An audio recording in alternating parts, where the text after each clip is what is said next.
أول حديث تمام.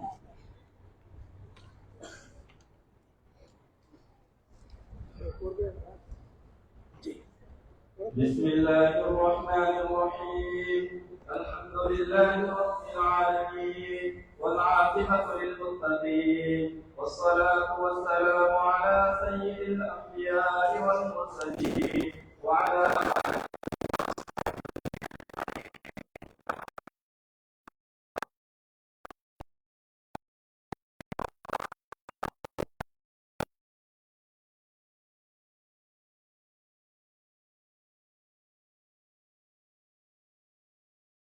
وكل محدثة بدعة وكل بدعة ضلالة وفي رواية النسائي وكل ضلالة في النار.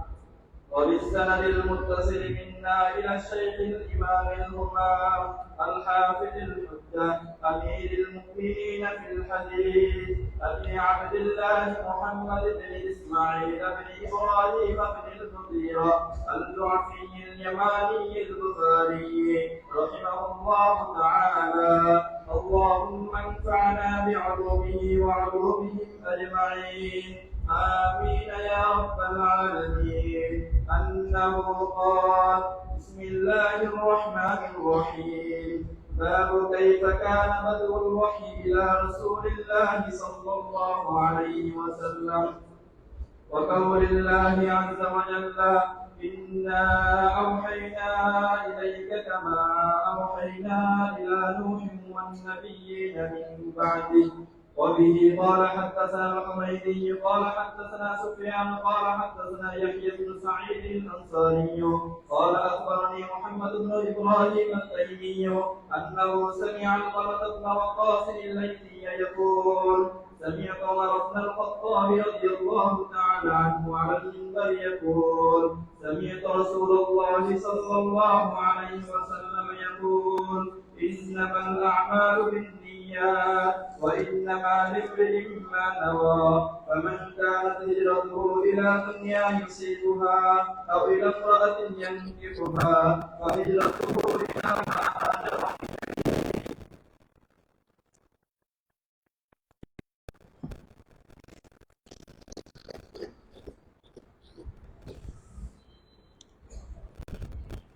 بسم الله الرحمن الرحيم. باب كيف كان بدء الوحي إلى رسول الله صلى الله عليه وسلم. وقول الله عز وجل: إنا أوحينا إليك كما أوحينا إلى نوح والنبيين من بعده. وبالسند المتصل قال الإمام الهمام محمد بن إسماعيل بن إبراهيم بن مغيرة بن بردزبة الجعفي البخاري حدثنا الحميدي قال حدثنا سفيان قال حدثنا يحيى بن سعيد الأنصاري قال أخبرني محمد بن إبراهيم التيمي أنه سمع علقمة بن وقاص الليثي يقول: سمعت عمر بن الخطاب رضي الله تعالى عنه على المنبر يقول: سمعت رسول الله صلى الله عليه وسلم يقول: إنما الأعمال بالنيات وإنما لامرئ ما نوى. فمن كانت هجرته إلى دنيا يصيبها أو إلى امرأة ينكحها فهجرته إلى ما هاجر إليه.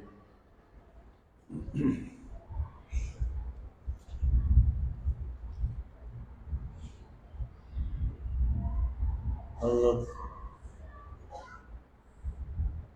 مولانا عبدالحمید صاحب جامعہ اسلامیہ حسینیہ کے تمام ذمہ داران، اساتذہ کرام، طلباء عزیز، میں شکر گزار ہوں حضرت مولانا محترم کا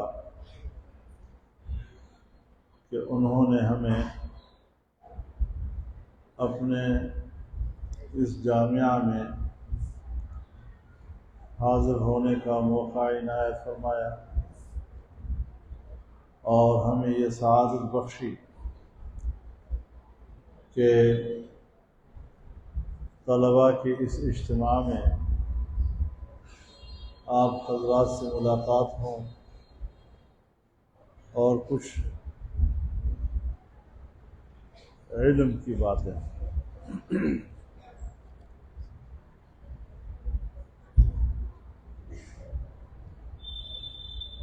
الحمدللہ آپ اہل علم ہیں اور علوم دینیہ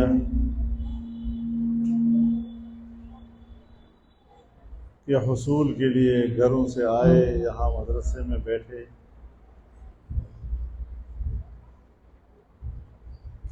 جناب رسول اللہ صلی اللہ علیہ وسلم کا ارشاد ہے، فرمایا مجتمع قوم فی بیت من بیوت اللہ یتلون فیہ کتاب اللہ ویتدارسونہ بینہم الا نزلت علیہم السکینہ وغشیتہم الرحمہ وحفتہم الملائکہ وذکرہم اللہ فی من عنده۔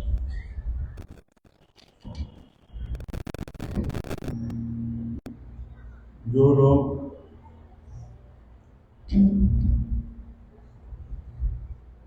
اللہ کے گھر میں بیٹھ کر اللہ کی کتاب کو پڑھیں اور ایک دوسرے کو سمجھائیں، اللہ تعالیٰ ان لوگوں پر کچھ نقد انعام نازل فرماتے ہیں۔ پہلا انعام یہ کہ ان پر سکینہ نازل ہوتا ہے۔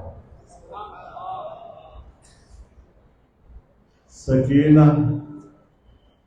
سکون، اطمینان، طمانینہ، یہ ضد ہے اضطراب، پراگندگی اور پریشانی کی۔ اور علماء فرماتے ہیں کہ سکینہ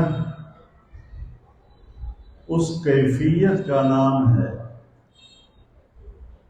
دل کی اس کیفیت کا نام ہے جس وقت اس کے اوپر انوار کا نزول ہو رہا ہوتا ہے۔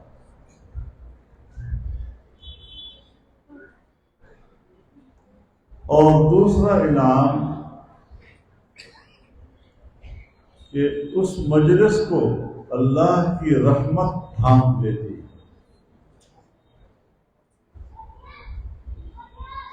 اور تیسرا انعام یہ کہ اللہ کے فرشتے اس مجلس کو گھیر لیتے ہیں۔ اور چوتھا انعام یہ کہ پھر ان لوگوں کو اللہ تعالیٰ اپنی مجلس میں یاد کرتے ہیں۔ تو جو لوگ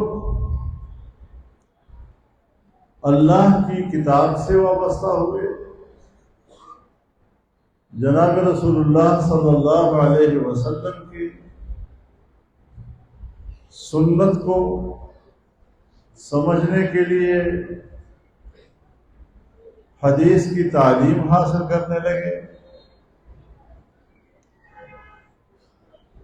تو یہ وہ لوگ ہیں جس کے بارے میں اللہ رب العزت نے فرمایا الرحمن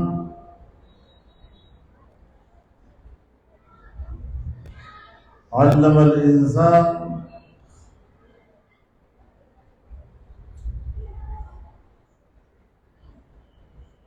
خلق الانسان علمه البیان اللہ نے انسان کو پیدا کیا اور پھر تمام دنیا کی نعمتوں میں سے سب سے ممتاز اور عظیم نعمت جو قرآن کی ہے اللہ تعالیٰ نے وہ ان کو عطا کیا.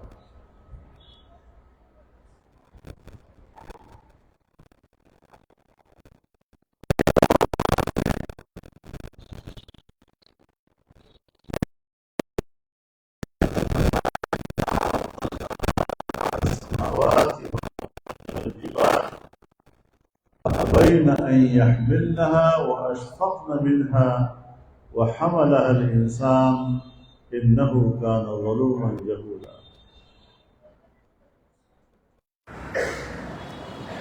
جب ہم نے یہ امانت آسمانوں کے سامنے پیش کی، پہاڑوں کے سامنے پیش کی، زمین کے سامنے پیش کی، تو انہوں نے امانت کا یہ بار اٹھانے سے انکار کر دیا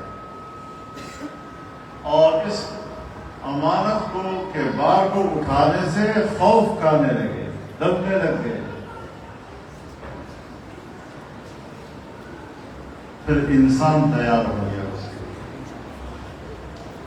اور انسان نے یہ بار اٹھایا اور حضرت آدم علیہ السلام کو اللہ نے پیدا کیا. وعلم آدم الاسماء كلها، اور پھر تمام چیزوں کے نام، ہر چیز کا علم اللہ نے حضرت آدم کو دیا.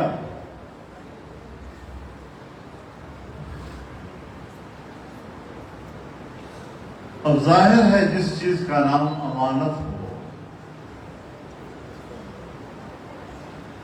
تو پھر امانت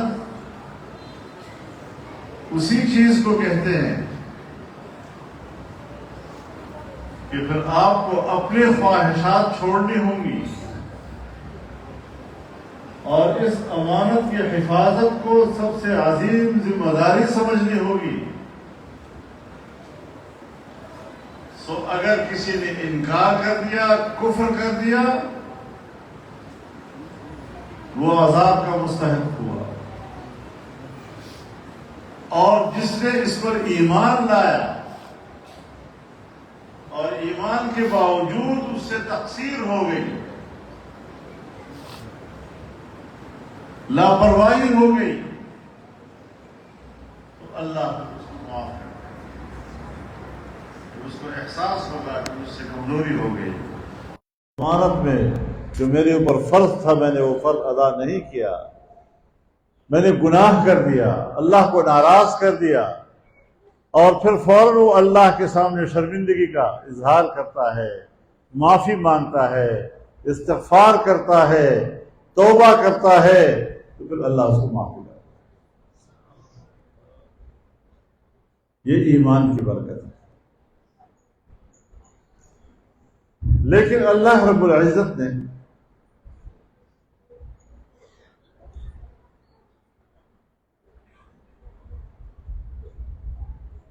جب یہ امانت انسان کے حوالے کی تو یہ اتنا سچا دین تھا کہ اس سچے دین کو جھٹلانا ممکن نہیں تھا.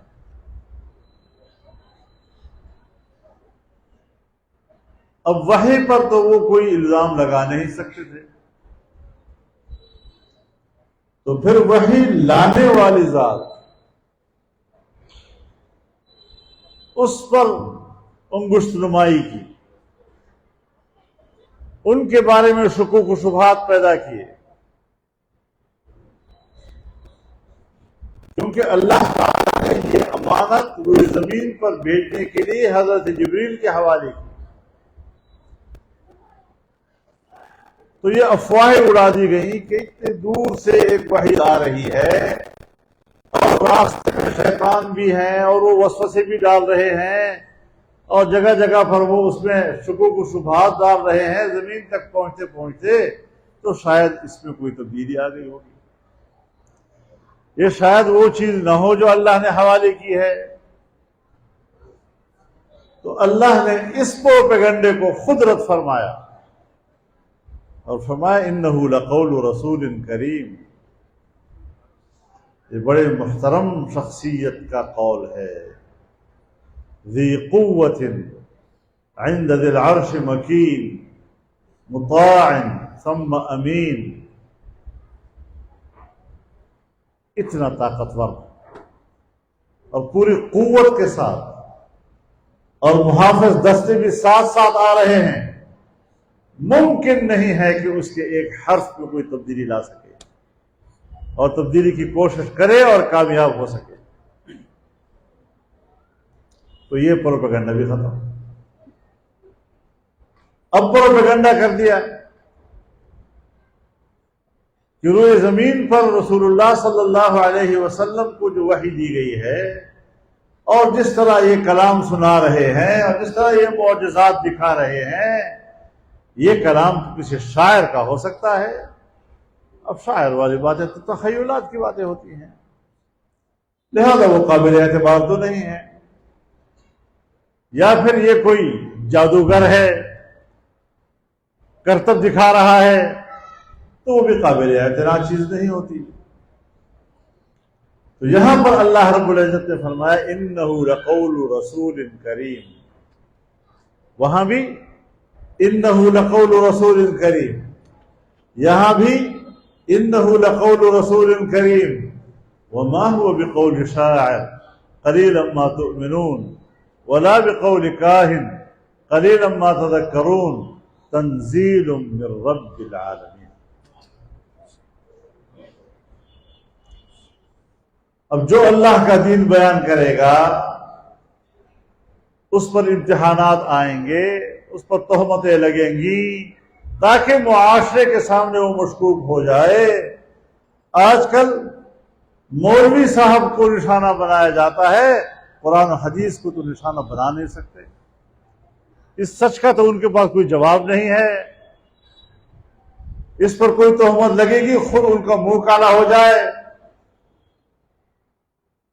تو معاشرے کے لیے اس کو ناقابل قبول بنانے کے لیے جو لوگ اس کا تحمل کرتے ہیں، جو اس امانت کو اٹھاتے ہیں، جو اس کا علم حاصل کرتے ہیں، علماء کہلاتے ہیں، ان کو نشانہ بنایا جاتا ہے اس قسم کے الزامات کا. تو اس حوالے سے اگر علماء جن کے بارے میں رسول اللہ صلی اللہ علیہ وسلم نے فرمایا ان الانبیاء لم یورثوا دینارا ولا درہما بل ورثوا العلم اور العلماء ورثۃ الانبیاء، علماء انبیاء کے وارث، اور انبیاء کی وراثت روپے پیسہ نہیں ہے، ٹکا مکہ نہیں ہے. ان کی میراث وہ تو یہ علم ہے. اب رسول اللہ صلی اللہ علیہ وسلم اور اس سے قبل تمام انبیاء کرام علیہ السلام، انہوں نے کتنی مشقتیں برداشت کی اس امانت کی حفاظت کے لیے. نبی علیہ الصلوۃ والسلام نے کتنی آزمائشیں برداشت کی اس امانت کا بار اٹھانے کے لیے. تو جو اللہ کے اس دین کو، اس کے پرچم کو بلند کرے گا، اس کا نام اٹھائے گا، اس دین کی حاکمیت کی بات کرے گا، اس کی حکومت کی بات کرے گا، تو پھر آزمائشیں تو آئیں گی، پھر تکلیفیں تو آئیں گی.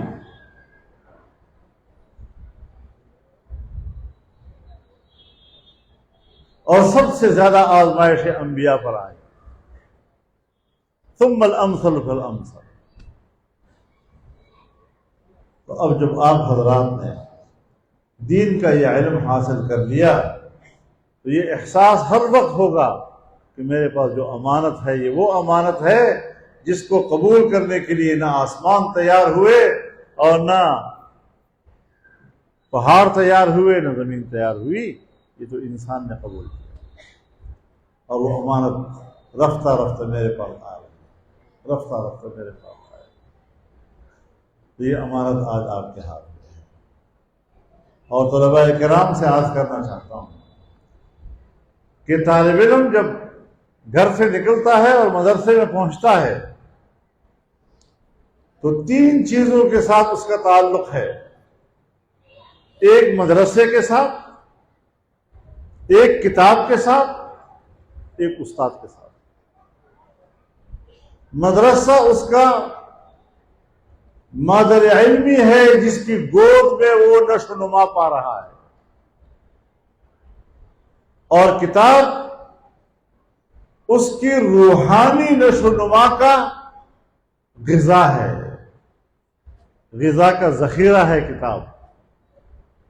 اور استاد وہ باپ ہے کہ جو ساری رات مطالعہ کرتا ہے اور اس ذخیرے سے اپنی اولاد کے لیے چن چن کر غذا صبح اس کو حوالے کرتا ہے اس کے استعداد کے مطابق۔ تو ان تینوں کے ساتھ اگر آپ کا تعلق ہے ادب کا، احترام کا، تو پھر تو آپ اکتساب فیض کر سکیں گے، کچھ ان سے حاصل ہو جائے گا، ان کی برکتیں آپ پہ آ جائیں گی۔ اور اگر اس میں کوتاہی ہوئی، نہ مدرسے کی عزت، نہ کتاب کی عزت، نہ استاد کی عزت، غیبت کرو تو استاد کی کرو، بائیں ہاتھ سے کتاب اٹھاؤ سرانے کے لیے، اب کتاب نہیں چلا مدرسے کی دیوار کے سامنے کھڑے ہو کر حاجت پوری کرو، اس قسم کی بے ادبیاں اور گستاخیاں، یہ اس اکتساب علم کے راستے۔ اللہ تعالی ہمیں اس علم کا، اس مدرسے کا اور اس استاد کے ادب کرنے کی ہمیں توفیق عطا فرمائے۔ تو ادب وہ چیز ہے کہ جو آپ کے علم میں نور پیدا کرتا ہے، آپ کی زندگی میں نور پیدا کرتا ہے۔ اللہ تعالی ہم سب کو نصیب فرمائے۔ وآخر دعوانا الحمدللہ۔